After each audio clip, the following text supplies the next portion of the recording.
Welcome to Psychology of the Daf. We are in Gemara Pesachim Daf Yud. This Gemara mentions the question of whether or not if there is chametz or possible chametz in a pit where there's a snake, are you required to go to the trouble of getting a snake charmer to remove the snake?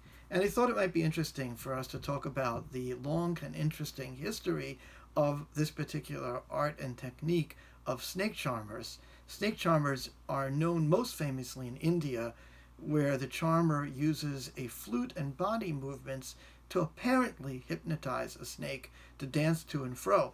Often it can be done impressively with a poisonous cobra. Just Google it on YouTube and you could watch actual performances.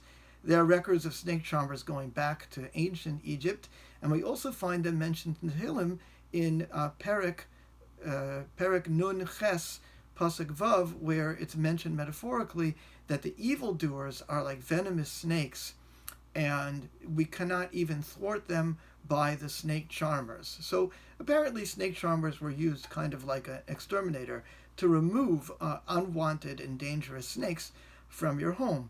The Pasuk says, Asher lo yishma l'kol malachashim chover chavorim b'chukam. These evildoers are even so smart that they outsmart the snake charmers. Now, a fascinating historical detail was that apparently the Egyptian snake charmers had an ability to press a nerve below the neck of certain snakes to paralyze them, and by doing so, it would make them become stiff and difficult to bend, much like a rod. So, if so, that would explain the story in the Torah of how the Egyptian Khartoumim, the Egyptian magicians, were able to duplicate Aaron's nace. Of course, the question would be, why, if that was such a common trick that the Egyptians knew how to do, why would Hashem use it as a sign? And the answer might be this was a part of the process of hardening Pharaoh's heart.